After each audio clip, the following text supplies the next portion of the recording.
to his left. Her right. Her right. So the Saturday Night Live.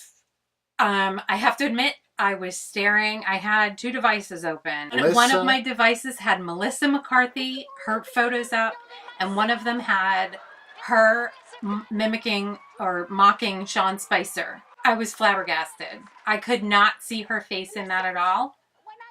That was like the most phenomenal transformation impression that I've ever seen, because usually you can look at those and really see somebody's face. Yeah, it was amazing. It was pretty incredible. It was so perfect. It's like I saw something today and somebody said she wasn't doing Sean. She was. That was very funny. I thought it was really good. It was great. I really enjoyed it. But I don't like how entertainment mocks conservatives, because through the last 8 years, there were a lot of Saturday Night Live had Barack Obama on all the time. But he was lovable and understandable, and everything about him was just like positive. Election day is near, and things aren't great. The economy's in the tank. The job market's horrible.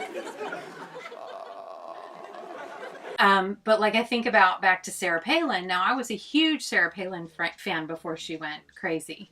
I thought she had a lot of really good conservative ideals, and she was very eloquent about them. They made fun of her. David Letterman said she looked like a slutty flight attendant. Who was the lady that mimicked her? Tina Fey. Tina Fey was amazing at portraying her, but she took things that she said and she ridiculed them. She made them so stupid. Like, my favorite was when she said, "There are next door neighbors, and you can actually see Russia from land here in Alaska." Tina Fey's like, "I can see Russia from my house." And it was just like so idiotic. And it's like, you keep asking me, do they have the right to mock? Well, sure they do. But it gets really frustrating from a conservative to see Hollywood mock, to see singers mock, to see Saturday Night Live mock, and really talk shows. The reason that conservatives are so hung up on talk shows is because that's the only place that we can hear our perspective.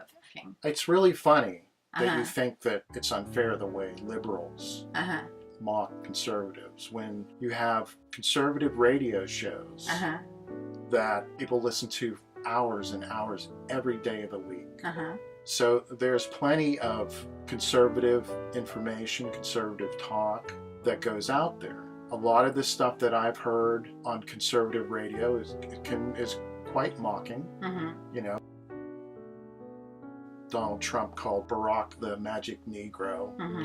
Michael Savage says liberalism is a mental disorder. You have a Republican president, you have a Republican House, you have a Republican Senate, and the majority of the governors in the United States are Republican conservatives. Right. I mean, it comes from both sides. So entertainers tend to be more liberal because the audiences that they want to grab are the younger audiences, and they tend to be more liberal. So I don't think that I think parody and satire have a strong place in and it's a form of free speech that's very important, because for some people that's the only way you get through to them. Now, not everybody cares to be enlightened. Not everybody cares to research things. Not everybody cares enough to really get the whole picture. And that's just human nature. They're lazy. It's out there if you want to get it. Sarah Palin, there was a lot of missteps, and I don't think it was entirely her fault. I think that she wasn't ready. She really wasn't ready. So she became an easy target. And it just happened that Tina Fey could do her perfectly.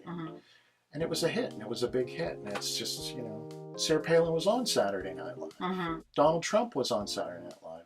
John McCain was on Saturday Night Live. Barack Obama, Hillary Clinton, they've all been on Saturday Night Live. So they must not hate it that much. You can have something reported, and people on the right will think it's anti-right, and people on the left think it's anti-left. And if you can do that, you're reporting it correctly. It just depends on your perspective. Where you're standing is how you react to it. We need to explore that, because one of my huge frustrations, as you are well aware, is that there's no truth We were talking about that New York Times that we were talking about last time, and you pointed out that it was a blog and that blogs aren't reliable because they're not, even though the New York Times showed it on their site, that it can't be qualified as truth.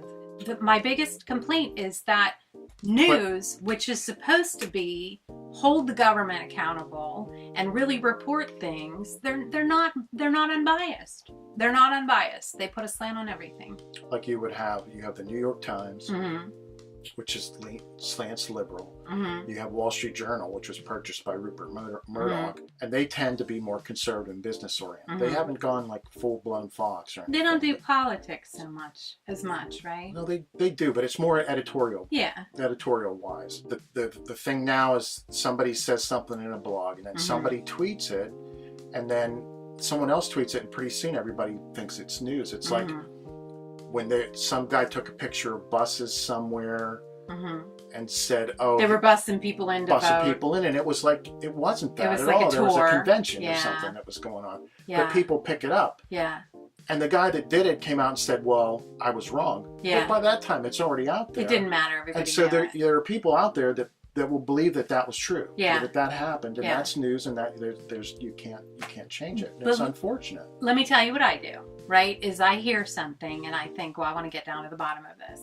So I Google it and I look and I see The Blaze. Now, The Blaze that I trust, I think they do a really good job of being bipartisan. You know, people don't believe that because it's owned by Glenn Beck. So people don't believe Breitbart. I think Breitbart was very reliable when Andrew was alive, but since he died, it's really gone in the toilets. You really can't believe that at all. So I never liked Breitbart. you never see Breitbart was very much at getting at the truth, and they would attack conservatives.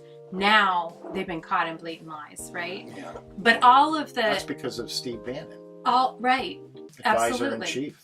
Totally agree. But all of the network news has been caught in lies. CNN's been caught in lies.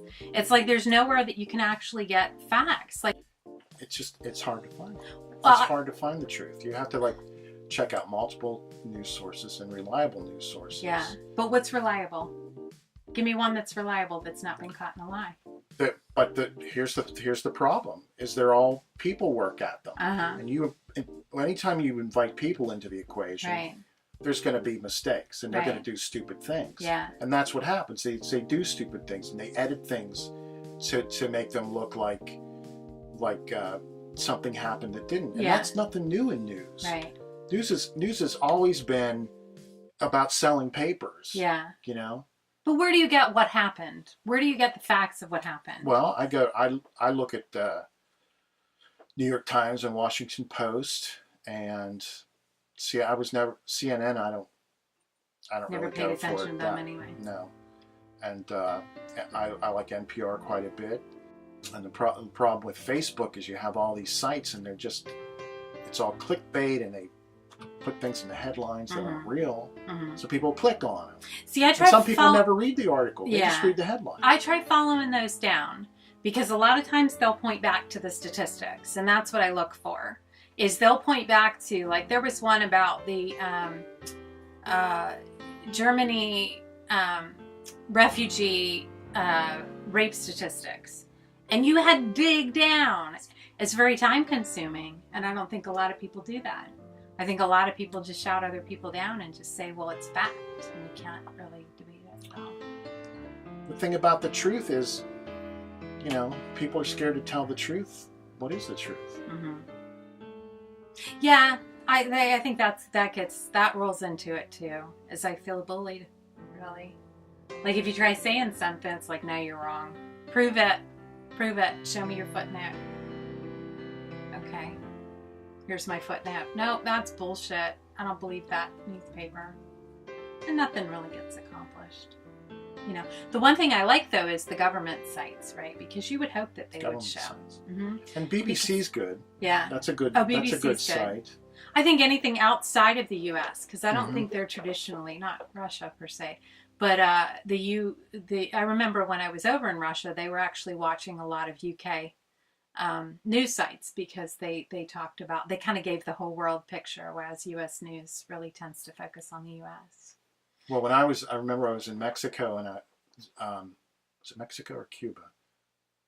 It was Cuba actually, and they had CNN worldwide. It was so good. And it was so much better than CNN that we see in the United States. Yeah.